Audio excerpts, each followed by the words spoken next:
Hey guys, this is Segef with Frontlinetactic. Um, Playing more Kenshi, and with the momentum of the video that I did yesterday, I thought I would do another one as kind of jumping back on the horse or getting back kind of like in the saddle, so to speak. Another horse pun for some reason of what I used to do with Kenshi and with this channel was basically, content updates or patch notes. Well, I'm so far behind the patch notes, I'm not going to do a patch note video this time around. That's not what the purpose of this post is. This post is more or less to talk about my personal take on how much this game has changed over the last, 2.5, 3 years that it's been since I've posted anything.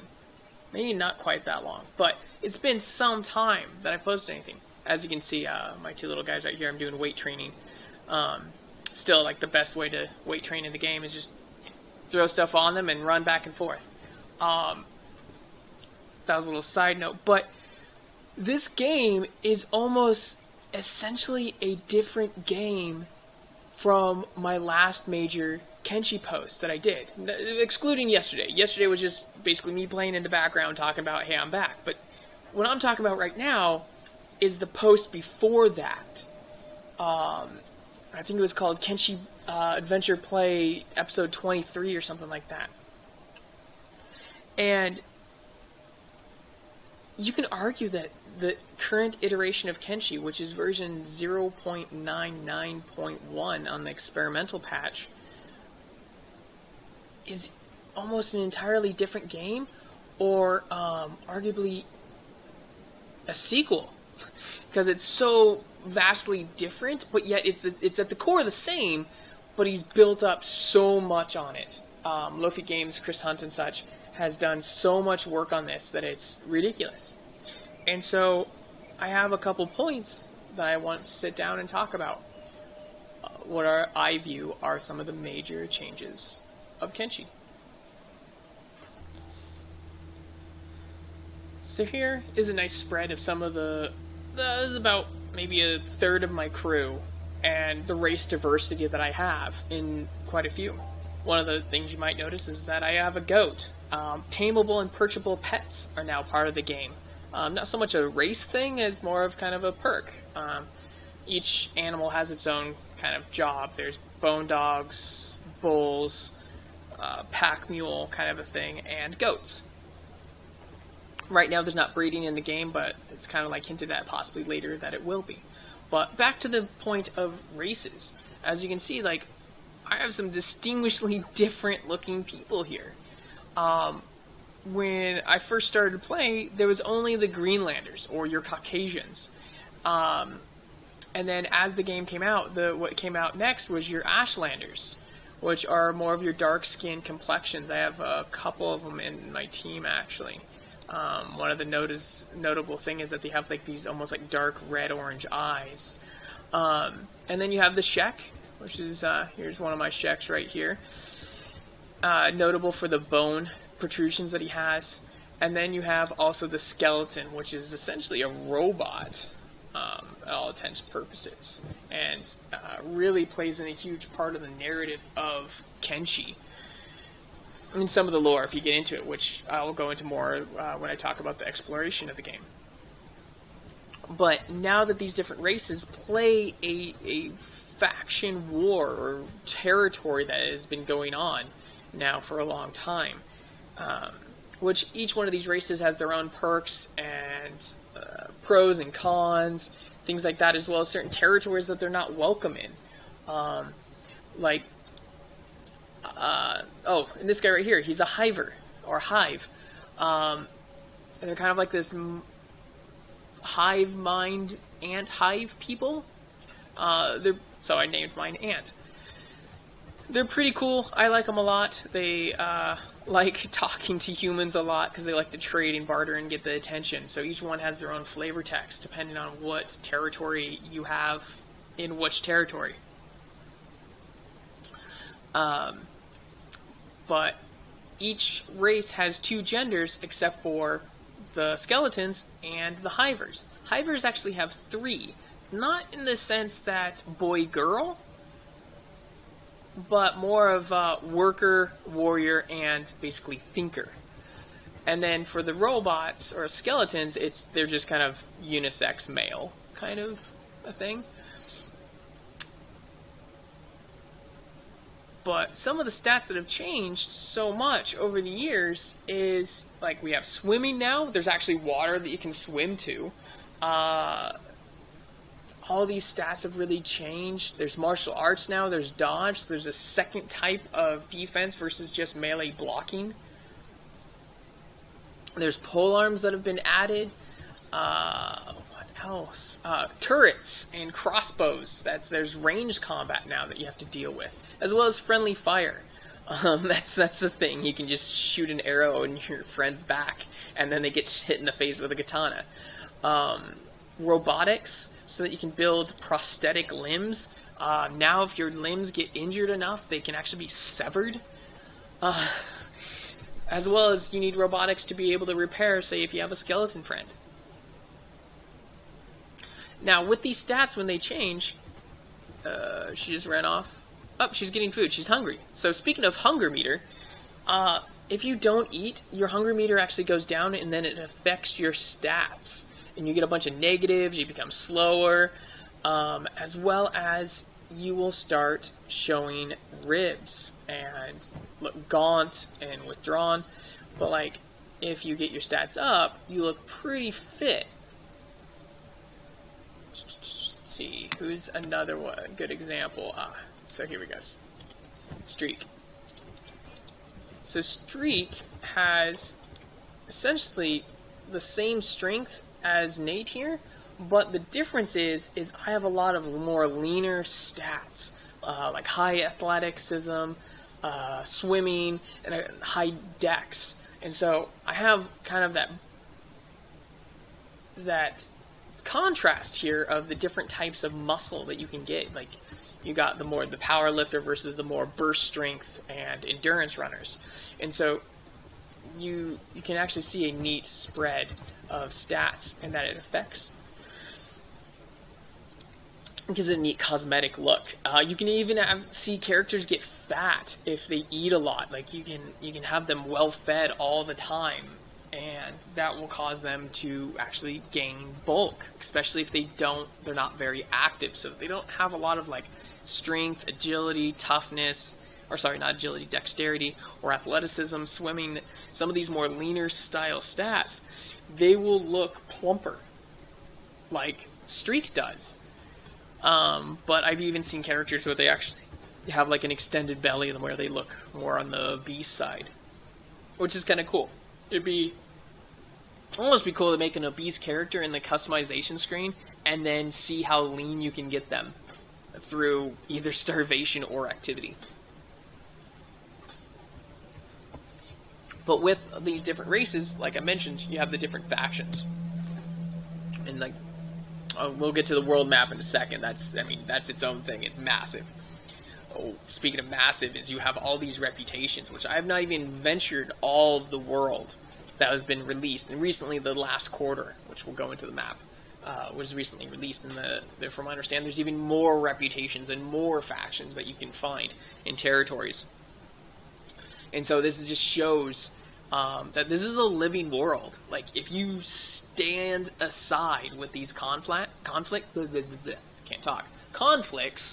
you can just sit back and watch the Holy Nation attack the United City army in certain sections of the world, and you can swoop in and loot or assist or whatever, and that will change the scale of the battle and a little bit of the territory lines. But for the most part, the territory lines won't change unless you really impact them with killing the faction leaders and things like that, which I believe is not fully implemented yet.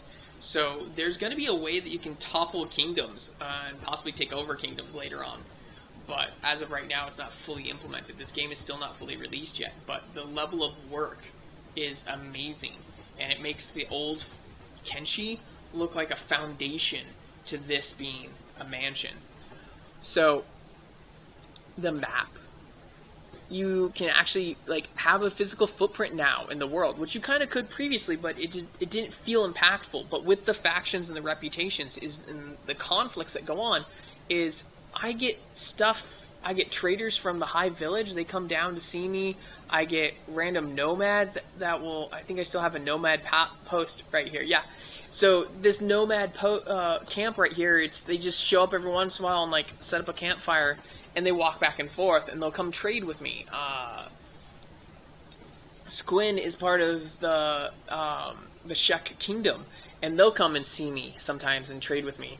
Not so much trade as more of a start beef, as you can see that there's events now in this thing, and so it'll say that they're coming for tribute. I don't fight them because their stats are really nasty, and it's a really hard fight, and it's not a fun fight. It stops production. I just pay them a couple sandwiches, and then they happily leave. I can see how that can be an issue for some people that aren't as well established in their agriculture as I am, where it doesn't really hurt me to give out 4 sandwiches. Another big change is gear and weapon. The textures in the cosmetic look is huge and diverse compared to what it was back when I previously played, which there was like 4 or 5 pieces of armor. Now there is like so many items that you can build that man, let me show you. Not research, crafting. Here we go. Like, these are all the swords I can make. Like, these are all the different patterns and grades, and the different grades even will change the stats and some of the cosmetic look. Here's all there's the heavy armor. Here's all the leather. Here's clothing. But like, I can make medicine kits, sleeping bags, so you could like have rest on the go. Or here's even chainmail. Like, I can make chain armor. Cooking recipes, things like that. The different food that you can make depends on what part of the world you are. Depends on what kind of food you can grow, or crop. Sorry, crop. That's the word I was looking for. Where I live, it's very arid, but I'm able to access well water, so I grow wheat and cactus. And I make dust witches, which the flavor text on the dust witch is hilarious. Possibly the food with the highest unpleasantness to nutrition ratio in the world. So dry, probably a big contributor to desert suicide. That's just ridiculous and funny. But okay, now let's talk about the world. Previously the world was maybe this big, roughly about this big, but as you see as I scroll out, this world is huge. And when he released this, which was shortly after one of my last posts, which was the Kenshi Adventure episode 23 or whatever, that was the world that we were dealing with. We were just dealing with this little nugget, this little landmass here, and we felt big, it felt immersive. But now it's so vast, and there's different biomes, and there's a swamp, there's an acid river, there's oceans, there's foglands, there's floodlands, there's like, this place is just full of like old world tech and ruins and acid rain and lightning storms. It's just crap. And where was I? I want to say it was over here that there was clouds of poisonous gas, and you needed to like have your character like cover their face. You had to have like either there's some kind of face wrap or gas mask. Like, that's a thing. There's places that are like down here, the crater. This place, it looks literally like a crater, and there's giant jagged spires. And as you travel from place to place, it does feel like you're traversing different biomes. Even though you're in this like post-apocalyptic wasteland, it's different enough and aesthetically pleasing enough that you want to go venture more. And I wish I ventured more. There's still a lot of the places that I have not seen. And so that's one of the things I'm going to be doing. I want to go visit the 4th quarter here, which was the southeast corner that was just recently added a few weeks ago.